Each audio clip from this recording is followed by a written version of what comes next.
ರಾಜ್ಯ ರೈತ ಸಂಘಕ್ಕೆ, ಕರ್ನಾಟಕ ರಾಜ್ಯ ರೈತ ಸಂಘಕ್ಕೆ ಯಾತಕ್ಕಾಗಿ ಹೋರಾಟ, ಯಾತಕ್ಕಾಗಿ ಹೋರಾಟ,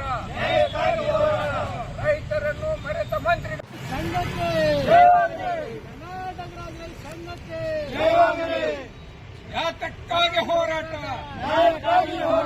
ಯಾತಕ್ಕಾಗಿ ಹೋರಾಟ, ಎಲ್ಲಿಯವರೆಗೆ ಹೋರಾಟ,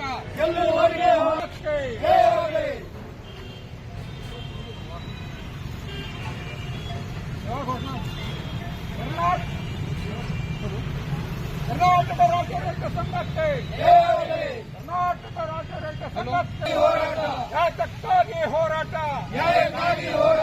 ಎಲ್ಲಿಯವರೆಗೆ ಹೋರಾಟ, ಎಲ್ಲಿಯವರೆಗೆ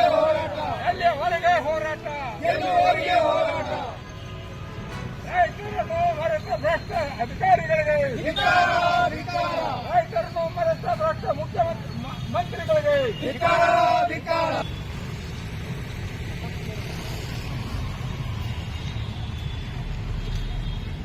ಕರ್ನಾಟಕ ರಾಜ್ಯ ರೈತ ಸಂಘಕ್ಕೆ, ಹಸಿರು ಸೇನೆಗೆ, ಭ್ರಷ್ಟ ಸರ್ಕಾರಕ್ಕೆ, ಭ್ರಷ್ಟ ಸರ್ಕಾರಕ್ಕೆ ಎಲ್ಲಿವರೆಗೆ ಹೋರಾಟ, ಎಲ್ಲಿವರೆಗೆ ಹೋರಾಟ. ಹೆಬ್ಬಾಳ್ಕರ್ ಮೇಡಮ್ ಅವ್ರ ಪರವಾಗಿ ಯಾವತ್ತೂ ನಮ್ಮ ಶ್ರೀಪೀಠ ಅವ್ರ ಪರವಾಗಿ ನಿಂತಿದೆ. ಅವ್ರ ಕಷ್ಟ ಕಾಲದಲ್ಲಿ ನಿಂತಿರ್ತಕ್ಕಂಥದ್ದನ್ನು ಅವ್ರು ಎಂದೂ ಸಹ ಮರ್ತಿಲ್ಲ ಅಂತ ಅಂದ್ಕೊಂಡಿದ್ದೀನಿ. ಅವ್ರ ಕಷ್ಟ ಕಾಲ ನಿಂತಾಗ ಯಾವ ರೀತಿ ಗುರುಗಳ ಬಗ್ಗೆ ಸಂತೋಷ ಪಡ್ತಾರೋ, ಇನ್ನೊಬ್ಬರು ನಾಯಕರು ಅನ್ಯವಾದ ನಿಂತಾಗ ಅದೇ ರೀತಿ ಸಂತೋಷ ಪಡೋ ಪ್ರಯತ್ನ ಮಾಡಬೇಕು ಹೊರತು ಅಸಮಾಧಾನ ವ್ಯಕ್ತಪಡಿಸೋ ಪ್ರಯತ್ನವನ್ನು ಯಾರೂ ಸಹ ಮಾಡಬಾರ್ದು. ನಿಮಗೆಲ್ಲ ಗೊತ್ತಿದೆ, ಲಕ್ಷ್ಮೀ ಹೆಬ್ಬಾಳ್ಕರ್ ಪರ್ವ ಅವ್ರಿಗೇನೇ ಸಂದರ್ಭ ಬಂದಾಗ ಈ ಸಮಾಜ ಅವ್ರ ಜೊತೆ ಗಟ್ಟಿಯಾಗಿ ನಿಂತಿರ್ತಕ್ಕಂಥ ಗೊತ್ತಿದೆ.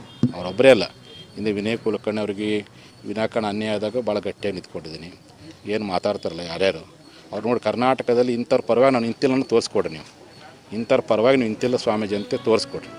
ನಿಮ್ಮ ಊರಾಗಿನ ಒಬ್ಬ ಸಾಮಾನ್ಯ ನಗರಸಭೆ ಸದಸ್ಯನಿಗೆ ಅನ್ಯಾಯ ಆದಾಗ ನಾನು ಅವ್ರ ಪರ ನಿಂತೇನೆ. ಹಾಗಾಗಿ ನಿಲ್ಲುವಂಥ ನನ್ನ ಕರ್ತವ್ಯ.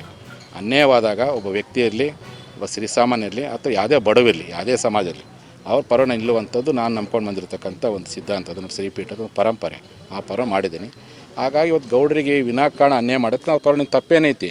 ಇವರಂಗೆ ನಿಸ್ವಾರ್ಥವಾಗಿ ಪ್ರಾಮಾಣಿಕವಾಗಿ ಅವ್ರ ಸರ್ಕಾರಗಳನ್ನ ಎದುರು ಹಾಕ್ಕೊಂಡು ಯಾರು ಹೋರಾಟ ಮಾಡಿದ್ದಾರೆ, ಯಾರು ಮಾತಾಡಿದ್ದಾರೆ, ಮತ್ತು ಅವ್ರ ಪರವಾಗಿ ನಾನಿಲ್ಲಾರ್ದೇ ಏನು ಕ್ರಿಶ್ಚಿಯನ್ ಫಾದರ್ಗಳು ಬಂದು ನಿಲ್ಲಕ್ಕಾಗತ್ತಾ, ಅಥವಾ ಇಸ್ಲಾಂ ಧರ್ಮದ ಮೌಲ್ಯಗಳು ಬಂದು ನಿಲ್ಲಕ್ಕಾಗತ್ತಾ? ನಾನು ಲಿಂಗಾಯತ ಸಮಾಜ ಗುರುಗಳಾಗಿ ನನ್ನ ಕರ್ತವ್ಯ, ನನ್ನ ಸಂಸ್ಕೃತಿ, ಗುರುವಿನ ಸಂಸ್ಕೃತಿ, ಅದು ಮೊದಲಿಂದ ನಮ್ಮ ಭಾರತೀಯ ಸಂಸ್ಕೃತಿ ಇರ್ತಕ್ಕ. ರಾಜನಿಗೆ ಅನ್ಯಾಯವಾದಾಗ ಗುರುಗಳು ಅವ್ರ ಪರ ನಿಂತಿರ್ತಕ್ಕ. ಹಿಂದೆ ಮಲಸರ್ಜ ದೇಸಾಯಿಗೆ ಅನ್ಯಾಯ ಆದಾಗ ಕಲ್ಮಠದ ಗರ್ಗದ ಮಡಿವಾಳೇಶ್ವರು ಗಟ್ಟಿಯಾಗಿ ನಿಂತ್ಕೊಂಡಿದ್ರು. ಅದು ನಮ್ಮ ಪರಂಪರೆ ಐತಿ. ಹಾಗಾಗಿ ನಾನು ಆ ಪರಂಪರೆ ಪ್ರಕಾರ ಮುಂದುವರ್ಸ್ಕೊಂಡು ಹೋಗ್ತಿದ್ದೀನಿ.